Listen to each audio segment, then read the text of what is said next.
There are so many pros and so many cons to this entire experience. Welcome to another G-Dubs video. This time we're going to be talking everything that you need to know about getting the train, the sleeper train here in Vietnam. We run the Vietnam Railways SE17. The Lapman is also a very popular one. We were going from Nimh Binh to Hue, but do you know what I mean? It's the same train that runs from Hanoi all the way down the country, so it will apply no matter where you're going. We're going to be covering everything from logistics, booking the tickets, which is absolute pandemonium to start with, to comfort, food, and just the overall experience. If you do find it useful, drop me a subscription down below. We're now en route to 10k subs. Unbelievable scenes. Without further ado, baby, let's get into it.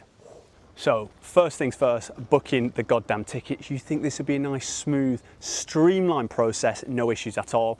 Absolutely not. I'm not sure who's conjured up this, but yeah, it's absolute carnage. So we went on 12 Go Asia. We wanted to book the two-person private booth. Obviously, they're a lot harder to book because there's not many of them. But all the booking agencies, they have 24 hours to confirm or reject your booking. So, do you know what I mean? You send that off if you want to book it for in 3 days time, 4 days time, and then you're kind of waiting on them to confirm it. And obviously, yeah, you've got to work around your hotel dates, etc. Ours got rejected after about 36 hours, which is less than ideal, mate. So we went to another booking provider, 4-person booth this time, also got rejected. So we went back to 12 Go Asia before it was finally accepted.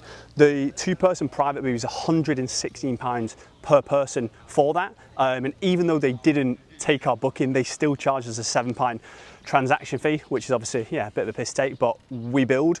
And then we ended up going for the 4-person booth via 12 Go Asia, £33 per person for that. To get things locked in. But yeah, not the smoothest process. I think the key takeaway there is if you know what you're doing and you have a very specific thing where you want to do the 2-person booth or even the 4 ones, just make sure you book it well in advance, so you can book your accommodation and everything on that front. Because yeah, me and Em a little bit on the last minute, and yeah, waiting 24 hours each time when you're wondering, yeah, what city you're going to be in the next day is what we like to discuss as less than ideal. Step number 2, logistics. This was actually pretty smooth, to be fair. So they send you tickets, get there at least 30 minutes before, ideally an hour before. You don't need to do that at all. We got there like about 35-40 minutes before. There were people that we chatted to from Australia in the queue who'd been there like an hour before. You don't need to do that at all. I think just make sure they've got everyone in the right spot. 15 minutes before your train is scheduled to leave, they open the gates. You've got to go out, show them your ticket. It's just a barcode, so that was nice and smooth. Get that scanned and then get through. And then if you're a coach 1, 2, 3, 4, 5, whatever it is, they'll point you to where you need to kind of go and stand, and then you're kind of ready. As soon as the train pulls in, you're ready to go on, and they'll check your tickets again. So that was pretty smooth, all a barcode. So yeah, they're 1-1 in the battle at the minute, logistics wise. Step number 3 is the carriage itself. So as I mentioned, we were trying to get the private carriage, so a lot more comfort, a lot more security, and it's a little bit more relaxing, but we're super late, and that was £116 per person, so might have been an error on reflection. Ended up getting the 4-person one. We're sharing with 2 people. Again, it's an absolute lottery who you're with. We were lucky in a sense that the 2 elderly Vietnamese couple that we went with, they literally just slept for the whole 12 hours. Whereas when I walked down the carriage, there were people with like crying babies, you've got people boozing up. So again, it's hit and miss kind of who you're going to be in with. Upon reflection, yeah, we were pretty happy with that. I guess that being said, you can, when you go in there, you can put your cases under the bottom bunk, and there's space for like, I'd say at least 4, if not 6 cases. I've got an absolute monstrosity of a case, and you could fit at least 5 of them in there, so you'll be fine with rucksacks and so forth. In terms of the beds, definitely get the bottom bunk. The bottom bunk, you have more space. You control like the window, the curtains. If you're on the top bunk, you can't even see out of the window. So yeah, I was pretty much just staring at a wall on my laptop for the entire 12 hours. And you also kind of control the door. So if you want the door open for fresh air and, do you know what I mean, just you can look out the view on the other side, then that's the place to be. So if you have the option between a top bunk today and a lower bunk tomorrow, definitely wait a day. That's going to be far better. Speaking of fresh air, because the couple were literally slept the whole 12 hours, they pretty much just had the door shut, and the air conditioning, wowee, it was toasty in there. I kept just like, oh, every time me and Em were going to the toilet, I was just trying to leave the door open because the aircon, it was okay, but you're still 4 people in an absolutely tiny little space, so we were absolutely frying up. And the other thing that is heavily advertised, yet they do not deliver, on any of it. Sounds like the politics in the UK actually, but we digress. Is the Wi-Fi, like, you know what I mean? We've got like a SIM card on our phone and stuff. You're not getting any Wi-Fi. It doesn't matter, you're in the station, out at the station. Any time on that train, it didn't even come up. It wasn't like sometimes where you connect, it's like, oh, the internet's not working. There's just no Wi-Fi, so yeah, don't get on there thinking you're going to get some Wi-Fi and watch some stuff. Download things on Netflix, etc. before. But yeah, bottom bunk, no Wi-Fi, aircon is less than ideal. We get to number 4. Step number 4, yeah, baby. Comfort, cleanliness. Cleanliness is getting a solid 3 out of 10. Comfort is getting a 4 out of 10.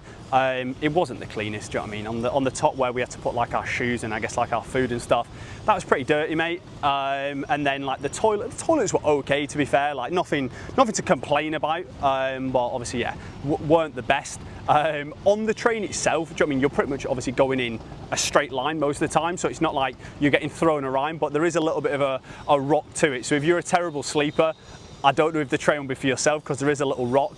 And as I mentioned before about the top bunk and the bottom bunk, obviously I'm pretty tall. There was like a tiny little metal bar to keep you in your bed. So vice versa, when we were driving, I was getting thrown off the back of my bed. When we were braking quite quickly, Em was getting thrown off hers. We got the train in the day, even though it was 12 hours, so like 8:30 in the morning to 8:30 at night. So it wasn't too much of an issue. I stayed awake the whole time. But again, if you are getting the night one, or if you do plan on sleeping, you need the bottom one, because yeah, you're going to be getting thrown out of that itself. And yeah, the toilet, it's not the worst, it's not the best, it's a seated toilet, it's not a squat one, because yeah, squatting with these pins is also not the things you love to see. Nearly missed the worst part about the entire train on the comfort and cleanliness element, so we're just going to add it on right here, is the smoking side of things. Again, you don't know who you're going to be in a carriage with, and there are signs saying no smoking. The amount of people smoking on that train was outrageous. Again, we were lucky, the couple in ours obviously weren't smoking, but we had like the door shut and the smoke like coming through like the, I don't know, the air vents, or like probably through the air conditioner as well. Yeah, it was pretty grim. And then when you go to the toilets, I think that's where kind of most people like congregate to smoke, so it's not in their carriage.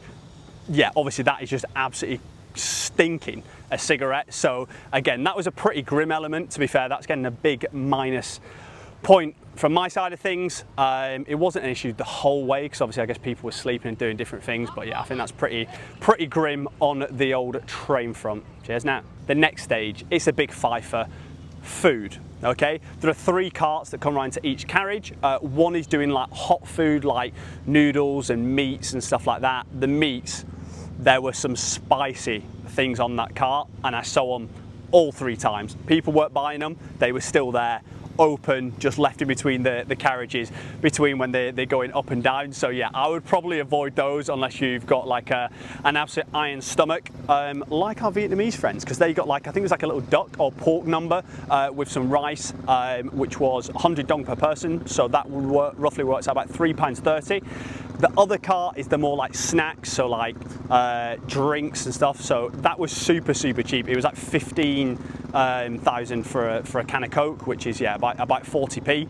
And then yeah, there's loads of things like this, and like yogurts, chocolate bars, nuts, etc. And on the topic of nuts, obviously once we got in, that was the biggest worry for me, is like whoever we get in a carriage with, I've got to be like, hey, can you not eat nuts, because I might die, which would be less than ideal. So I showed them as I got on in Vietnamese, and the guy was like, yeah, no worries. But yeah, me and them obviously didn't get any of the, well, to be fair, it's kind of most places we go about eating the local food, I guess in Vietnam, Southeast Asia, but we just took loads of snacks on. So you can take as much as you want. If you want to take sandwiches, noodles, there's a place where you can do like hot water and heat up your noodles. But yeah, I just literally had the most English/European snacks you've ever seen. I had digestive biscuits, 3 bags of Haribo, can of Coke, and oh yeah, and a sleeve of Pringles. So I must have looked like the biggest fresh pup you've ever seen. But there are options if you want to buy on there. Take as much as you want on before, and make sure you're narbed up, because 12 hours, you're going to need some fuel.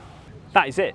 Everything you need to know about the old trains. Probably the biggest thing for me was the logistical element. Do you know what I mean? It said we're leaving at 8:30, it said we're getting there at 8:30, which was exactly what it says on the tin. When we've got like the buses, we've had them cancelled, they're delayed.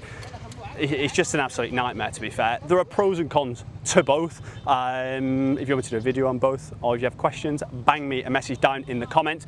The main things I think to say are, depending on budget, I don't think the private booth, two-person one, is worth it. Do you know what I mean? You're paying 3.5 times as much to have double the space. I guess there is the elements of security and stuff as well, but I just personally don't think that is enough. So I would definitely share with other people, book in advance. Do you know what I mean? You don't want to be on the top bunk like me and Em, like elf on a shelf. You want to have, do you know what I mean, control over the window, control over the door, and it's just a lot better experience on that level. If you like what you see and you're not just a train enthusiast, me and Em have been exploring Vietnam.